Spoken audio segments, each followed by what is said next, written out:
Hello बच्चों, let's read this question. So this question says, given directions is, in the following questions the assertions and reason have been put forward. Read the statement carefully and choose the correct alternative from the following. ठीक है, आपको देखिए इसके corresponding यहाँ पर 4 statement given कर रखे हैं असर्शन रीजन के करस्पॉन्डिंग। असर्शन बोला गया है कि same force applied for the same time causes the same change in momentum for different bodies. Given reason is that total momentum of an isolated system of interacting bodies remains conserved. ठीक है, जो आपका total momentum होता है वो क्या रहेगा, आपका कंजर्व रहेगा। तो चलिए इस क्वेश्चन को स्टार्ट करते हैं। So we are writing the key concept of this question. बच्चों देखिए इस क्वेश्चन का की कॉन्सेप्ट आप क्या लिख सकते हैं, मोमेंटम लिख सकते हैं। ठीक है, मोमेंटम या फिर फोर्स लिख लीजिए। चलिए फोर्स लिख लीजिए। ठीक है, फोर्स है, मोमेंटम को भी डिराइव कर सकते हैं, इसलिए फोर्स लिख लेते हैं। ठीक है, फोर्स देखिए किसके इक्वल होता है, Newton second laws of motion से हमें पता है। जो आपका फोर्स होता है, फोर्स होता है आपका rate of change of momentum, यानी कि delta P divided by delta T के इक्वल क्या होता है, आपका फोर्स होता है। ठीक है, और यहाँ से देखिए आप ऐसे भी लिख सकते हैं, डेल्टा पी को देखिए फिर हम क्या लिख सकते हैं, यहाँ से एफ टाइम्स डेल्टा टी लिख सकते हैं। क्या लिख सकते हैं, आपका एफ टाइम डेल्टा टी। ठीक है, और एफ और डेल्टा टी इन दोनों का जो प्रोडक्ट होता है इसे हम क्या बोलते हैं, change in momentum.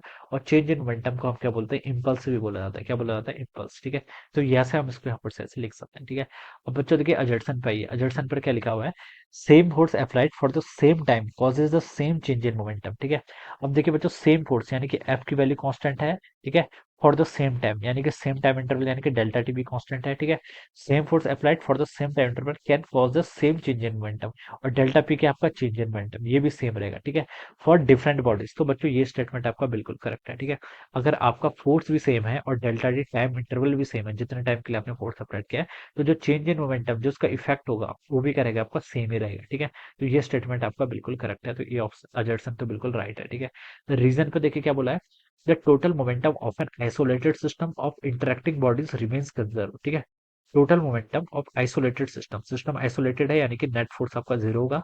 Of interacting bodies, bodies interact कर रही हैं। ठीक है, ये ऐसी सिचुएशन है, मान लीजिए जैसे मान लीजिए बच्चों एक ब्लॉक आपका ये है। ठीक है, इसके ऊपर कोई पर्सन यहाँ पर खड़ा हुआ है। ठीक है, कोई पर्सन खड़ा हुआ है, तो अगर मैं ब्लॉक प्लस इस मैन दोनों को एक सिस्टम कंसिडर कर लूं, तो ये देखिए ये बॉडी ये पर्सन है और ये क्या ब्लॉक है, तो ये तो आपस में क्या है, इंटरेक्टिंग बॉडीज है। ये क्या होगी, इंटरेक्टिंग बॉडीज। ठीक है, तो देखिए ब्लॉक इस ब्लॉक ने इस पर्सन पर कुछ फोर्स लाया होगा, इस पर्सन ने भी इस ब्लॉक पर भी कुछ फोर्स लाया होगा।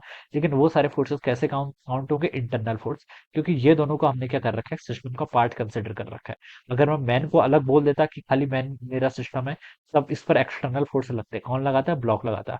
लेकिन अगर मैंने 1+2 इन दोनों को अपना सिस्टम का पार्ट कंसिडर कर लिया है, तो इन दोनों के बीच में जो भी इंटरेक्शन वाले फोर्स होंगे वो कैसे काउंट होंगे, इंटरनल फोर्सेस की तरह काउंट होंगे। ठीक है, तो ये आपका सिस्टम है मान लीजिए, और ये दोनों बॉडीज क्या है, इंटरेक्टिंग बॉडीज। तो यहाँ पर लिखा है कि total momentum of an isolated system. Isolated system का मतलब होता है कि इस पूरे सिस्टम पर, मैन प्लस ब्लॉक सिस्टम पर, आपका जो नेट फोर्स है वो कितना एक्ट हो रहा है, आपका जीरो के इक्वल एक्ट कर रहा है। ठीक है, एक्सटर्नल फोर्स आपका जीरो है। ठीक है, तो total momentum of an isolated system of interacting bodies remains conserve. तो बच्चों अगर आपका नेट फोर्स ही जीरो है, ठीक है, तो हम बता सकते हैं जो मोमेंटम होगा वो क्या रहेगा, आपका कंजर्व रहेगा। क्या रहेगा, आपका मोमेंटम आपका कंजर्व रहेगा, या फिर मोमेंटम क्या रहेगा, कांस्टेंट रहेगा। तो वही यहाँ पर आपसे बोला गया कि मोमेंटम रिमेन्स कंजर्व। तो बच्चों ये स्टेटमेंट भी बिल्कुल करेक्ट है। तो बच्चों देखिए आपका अजर्सन भी करेक्ट है और रीजन भी करेक्ट है। ठीक है, but reason is not the correct explanation. ठीक है, ऐसा बता सकते हैं, क्योंकि देखिए जो अजर्सन है, अजर्सन तो आपको इम्पल्स के बारे में हिंट बता रहा है, चेंज इन मोमेंटम।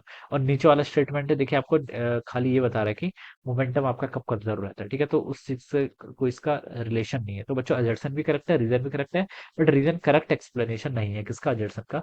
तो बी वाला पार्ट क्या होगा, इसका राइट आंसर हो जाएगा। तो क्या लिख सकते हैं, ऑप्शन बी क्या होगा इसका करेक्ट आंसर हो जाएगा। Alright, this would be the right answer. So I hope you are understood this concept. All the best and thank you so much.